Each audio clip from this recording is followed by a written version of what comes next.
The idea of a homogenized Hinduism was constructed, as Ashish Nandy has argued, by the cultural arrogance of post-Enlightenment Europe, which sought to define not only the true West but also the true East. 49. The colonial ethnographic studies and census reports gave a concrete definable shape to this concept of religion as community, see discussion in 5.4, and a section of the westernized Indians internalized it into their collective consciousness and developed it into a self-definition. In emulation of their martial rulers and their religion, they sought to revive an emaciated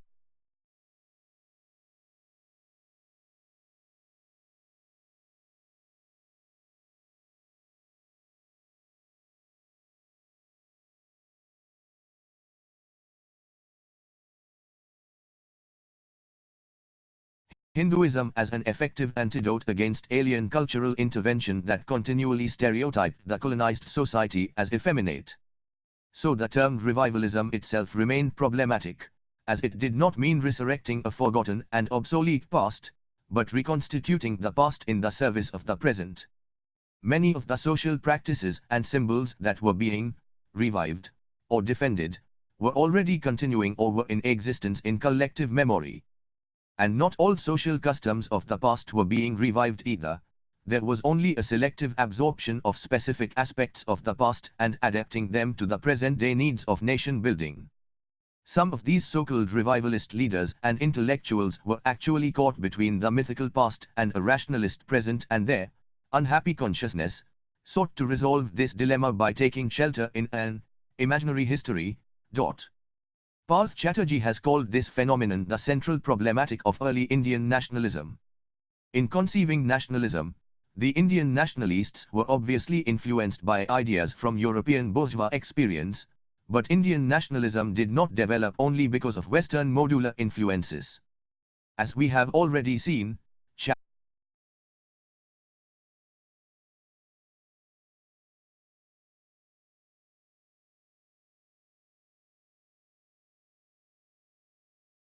the Indian nationalists felt compelled to talk in terms of an opposing paradigm. They invoked the past as an alternative to colonial rule. This provided for a viable cultural foundation of Naryanhuti. But this particular mode of conceptualization, we must point out, had also some inherent contradictions and consequent dangers.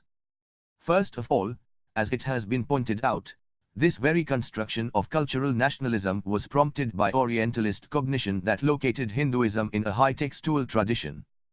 The tendency here was to turn Hinduism into an organized religion, based, like Christianity, on a recognized text, Vedas for Dayanand and Bhagavad Gita for Vivekananda, thus marginalizing the more liberal and open-ended folk traditions.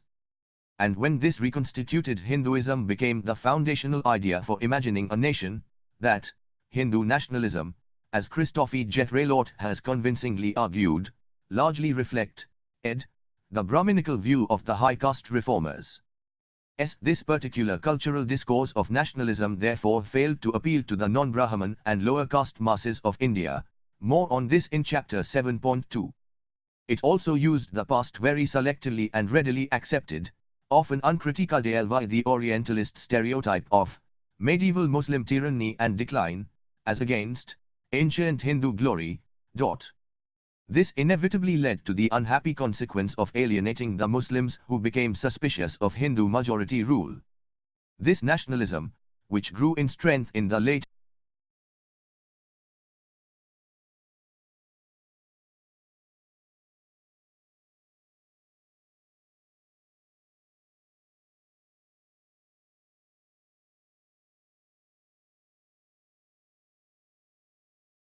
19th century, was thus beset with contradictions from the very beginning.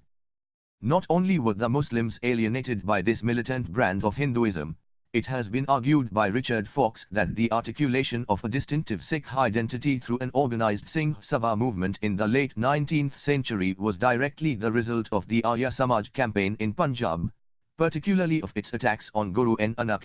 It is perhaps simplistic to argue that the Singh Sabhas came up only in response to the challenge of the Arya Samaj, but it will be pertinent here to have a Brief discussion on this movement, as it belonged to the same cultural politics of identity formation in the late 19th century India.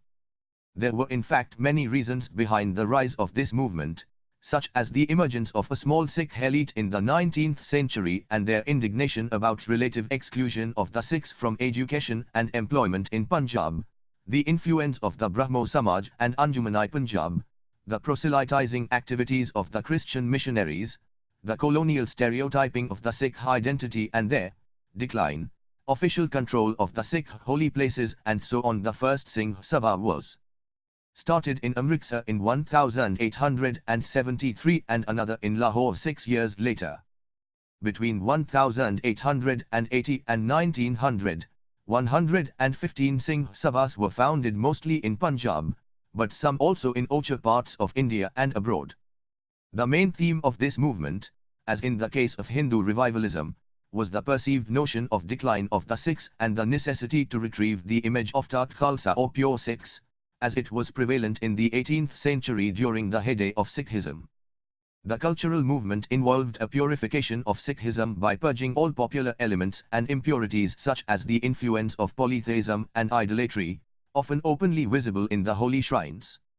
It also emphasized the maintenance of the 5Ks or the external symbols of Sikh identity, performing the authentic Sikh life cycle rituals as enjoined in the Sikh Manual of Conduct or the Rahitnama, refraining from participation in all popular religious festivals and pilgrimages, reclaiming the sacred space while establishing control over the holy shrines and purging them of all signs of idolatry, and finally, making the Gurmukhi script and the Punjabi language the most authentic symbols of Sikh identity. Not all Sikhs agreed with this universalized version of Sikh identity, but this very claim that the Sikhs were a distinct and homogeneous community separate from both the Hindus and Muslims had significant implications for imagining the Indian nation at the beginning of the 20th century.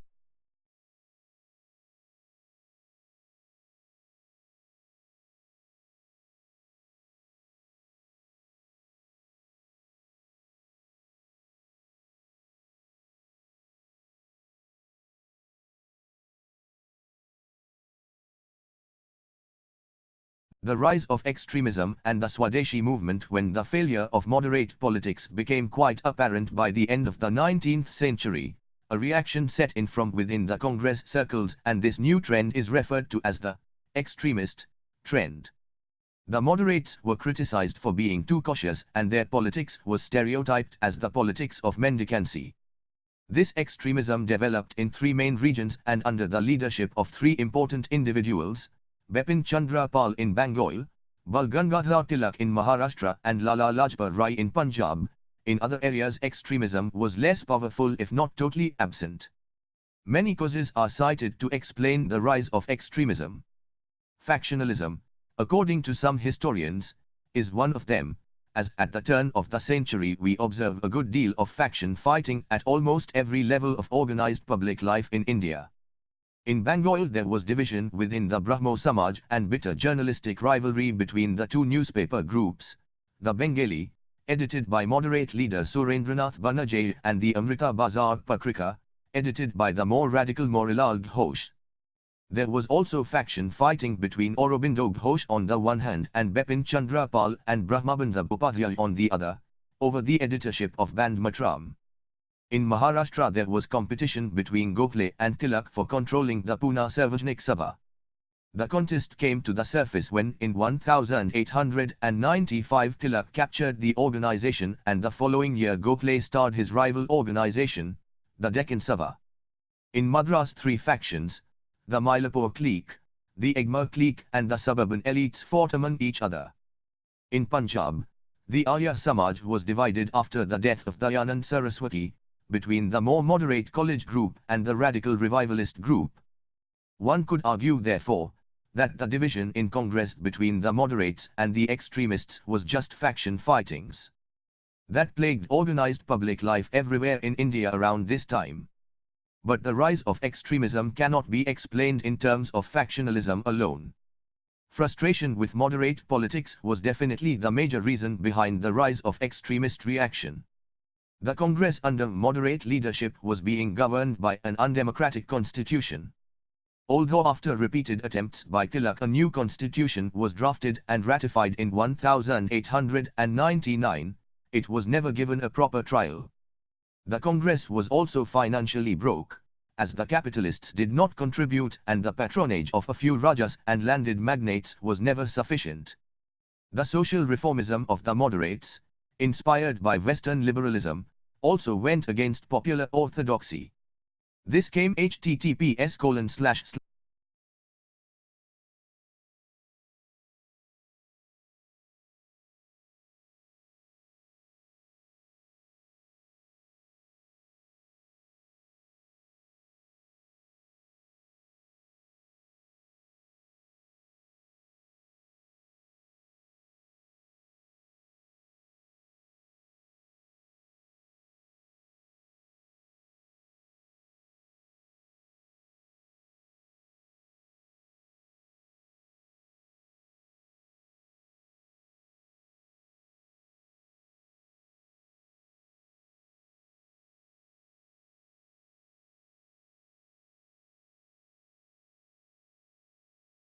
to the surface at the Pune Congress of 1895, when the moderates proposed to have a national social conference running at tandem with the regular sessions of the Congress. More orthodox leaders like Tilak argued that the social conference would split the Congress and the proposal was ultimately dropped. But more significantly, moderate politics had reached a dead end, as most of their demands remained unfulfilled, and this was certainly a major reason behind the rise of extremism. This increased the anger against colonial rule, and this anger was generated by the moderates themselves, through their economic critique of colonialism. The Curzonian administration magnified this nationalist angst further. Lord Curzon, 1899–1905, a true believer in British righteousness, had the courage to chastise an elite British regiment for its racial arrogance against native Indians. 61 But he was also the last champion of that self-confident despotic imperialism of which Fitzjames Stephen and Lytton Strachey were the ideologues. He initiated a number of unpopular legislative and administrative measures, which hurt the susceptibilities of the educated Indians. The reconstitution of the Calcutta Corporation through the Calcutta Municipal Amendment Act of 1899 reduced the number of elected representatives in it. The Indian Universities Act of 1904 placed Calcutta University under the most complete governmental control, and the Indian Official Secrets Amendment Act of 1904 further restricted press freedom. Then, his Calcutta University Convocation Address, in which he described the highest ideal of truth as essentially a wisdom concept, most surely hurt the pride of the educated Indians. The last in the series was the partition of Bengal in 1905, designed to weaken the Bengali nationalists who allegedly controlled the Congress. But instead of weakening the Congress, the Curzonian measures acted as a magic potion to revitalize it, as the extremist leaders now tried to take over Congress, in order to commit it to a path of more direct and belligerent confrontation with colonial rule. The goal of the extremists was Swaraj, which different leaders interpreted differently.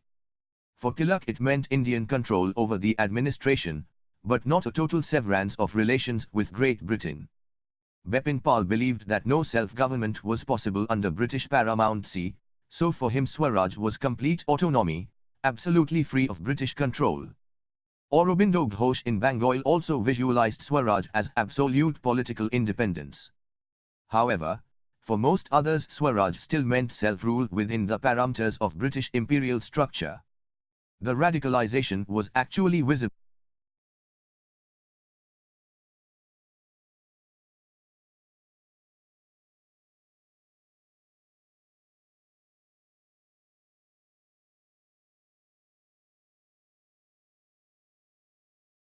The method of agitation, as from the old methods of prayer and petition they moved to that of passive resistance.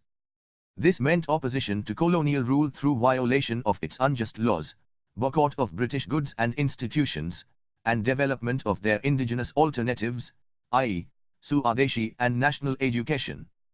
The ideological inspiration for this new politics came from the new regional literature, which provided a discursive field for defining the Indian nation in terms of its distinct cultural heritage or civilization. This was no doubt a revivalist discourse, if armed by Orientalism, as it sought to invoke an imagined golden past and used symbols from a retrospectively reconstructed history to arouse nationalist passions.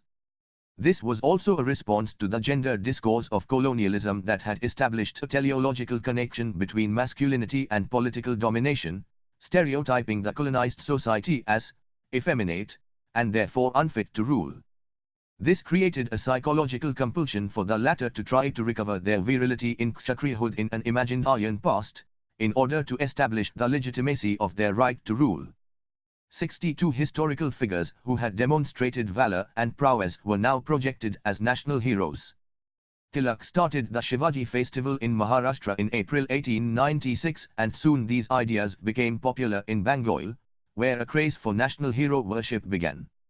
The Marathas, Rajputs and Sikhs, stereotyped in colonial ethnography as martial races, were now placed in an Aryan tradition and appropriated as national heroes. Ranjit Singh, Shivaji and the heroes culled from local history like Pratapdeva and Sitaram, even Sirajuddaula, were idolized as champions of national glory or martyrs for freedom. Vivekananda made a distinct intervention in this ideological discourse by introducing the idea of an alternative manliness, which combined Western concepts of masculinity with the Brahmanic tradition of spiritual celibate asceticism. A physical culture movement started with great enthusiasm, with gymnasiums coming up in various parts of Bengal to reclaim physical prowess, but the emphasis remained on spiritual power and self-discipline that claimed superiority over body that was privileged in the Western idea of masculinity. 63 The Indian political leaders also looked back to ancient Indian political traditions as alternatives to Anglo-Saxon political systems. The Indian tradition was described as more democratic, with strong emphasis on village self-government. The concept of them, it was argued, restricted the arbitrary powers of the king, and the republican traditions of the Yodayas and Lichavis indicated that the Indian people already had a strong tradition of self-rule. 64 This was directly to count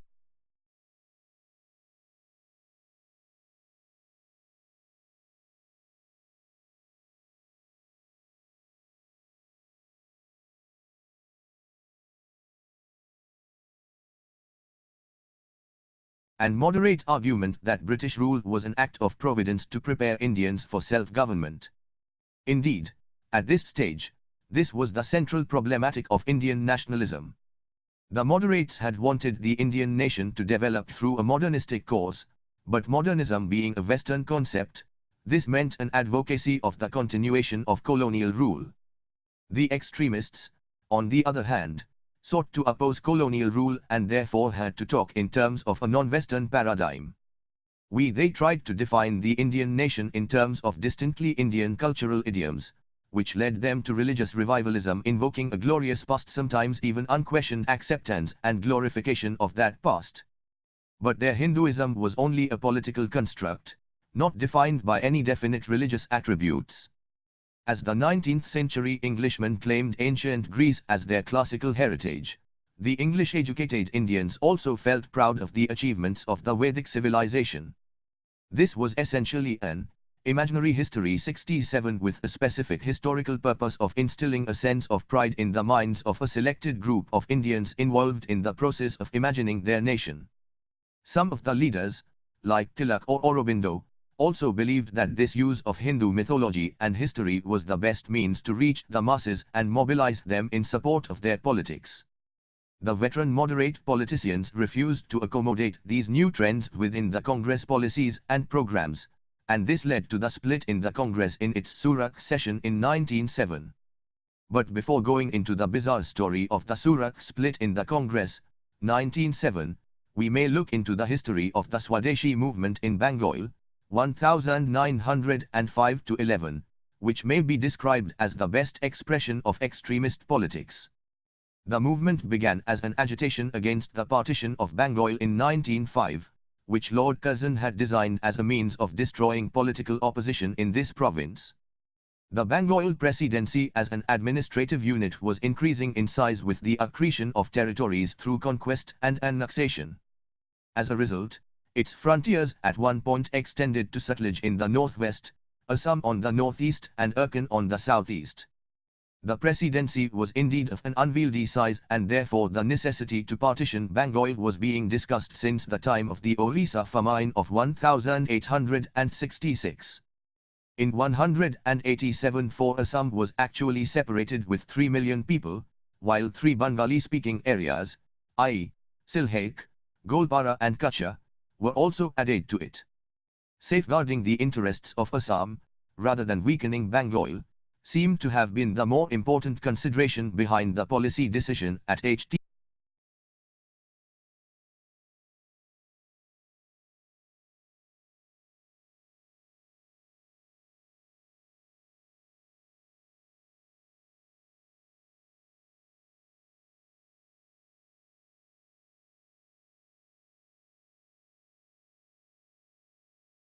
Narrowing operands for the educated Bengalis, the rising prices fueled by consecutive bad harvests in the early 20th century made life miserable for the middle classes. At this juncture, the partition, instead of dividing the Bengali society, brought into existence a Swadeshi coalition, by further consolidating the political alliance between the Calcutta leaders and their East Bengali followers, which according to Rajak Ray, was nothing less than a revolution in the political structure of Bengal society. The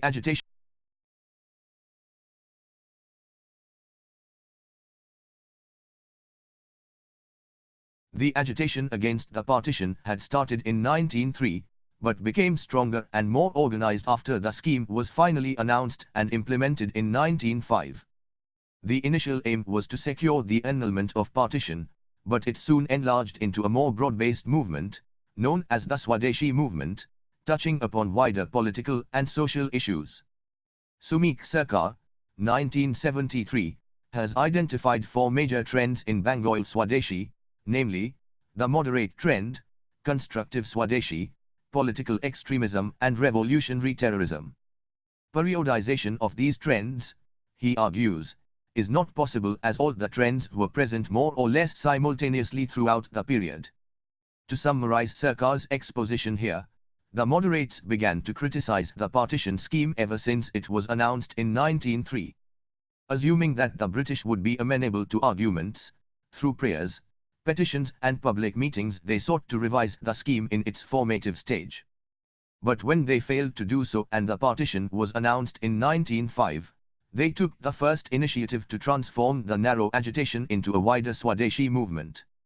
For the first time they went beyond their conventional political methods, and Surendranath Banerjee at a meeting in Calcutta on 17 July 1905 gave a call for the boycott of British goods and institutions.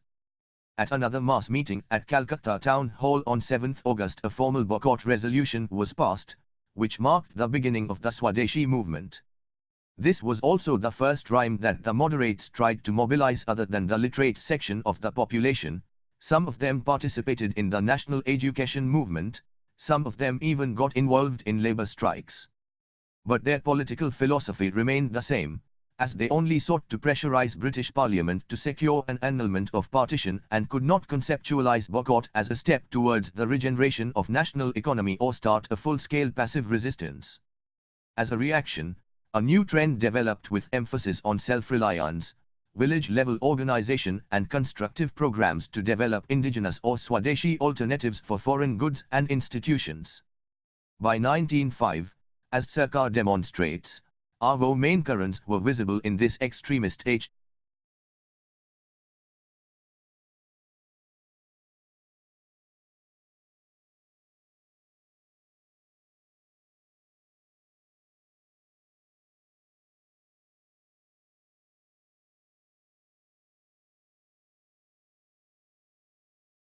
Minus of course his insistence on non-violence.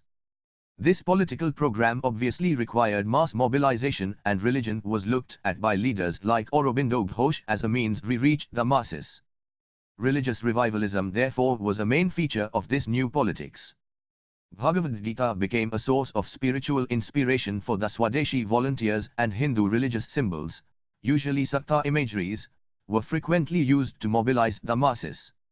But, as Barbara Sothard, 1980, has shown, this also alienated the Muslims and failed to attract the lower caste peasants, many of whom were Yashanoics.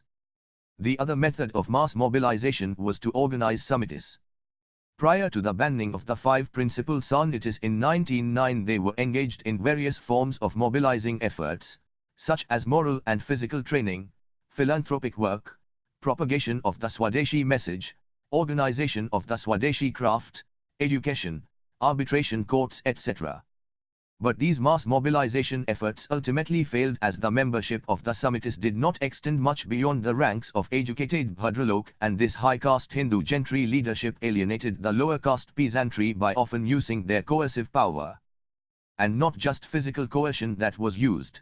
The Swadeshi leaders rampantly deployed the tool of social coercion or social boycott, plus exerted through caste associations, professional bodies and nationalist organizations to punish collaborators or to produce consent among the reluctant participants. 74 The latter's reluctance was often because of the divergence of interests with those of the leaders who claimed to represent them.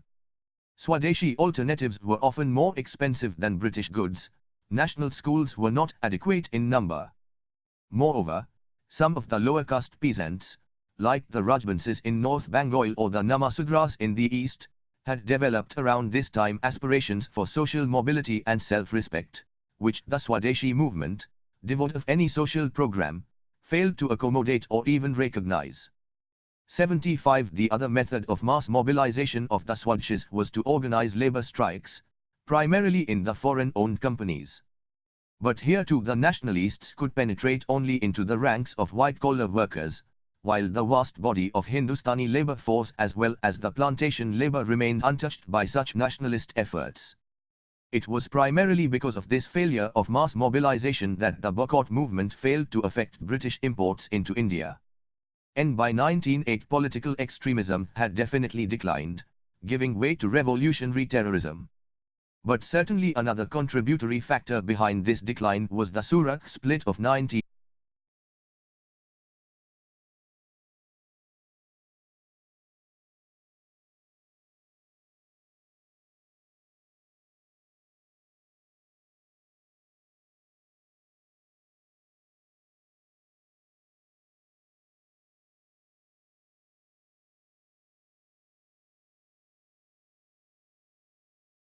Army with help from Germany or Japan began to appear. Rash Bihari Bose, operating from Lahore, tried to organize an army revolt throughout North India, but failed to evoke any response from the Sepoys and ultimately fled to Japan. In Bengal, the revolutionaries united under the leadership of Yatin Mukherjee tried to smuggle in arms from Germany, but the amateurish attempt ultimately ended in an uneven battle with the British police at Balasore in Orissa. The unbound repression of the government at this period, freely using the new Wartime Defence of India Act, 1915, made terrorist attacks more and more infrequent. 89 But the spectre of revolutionary violence did not disappear at all, and it made the Sedition Committee to draft in 1918 the draconian Rowlatt Bills, which inflamed Mahatma Gandhi into action and to initiate a new phase in Indian politics, where the central focus would shift from violence to non-violence, from elite action to mass agitation.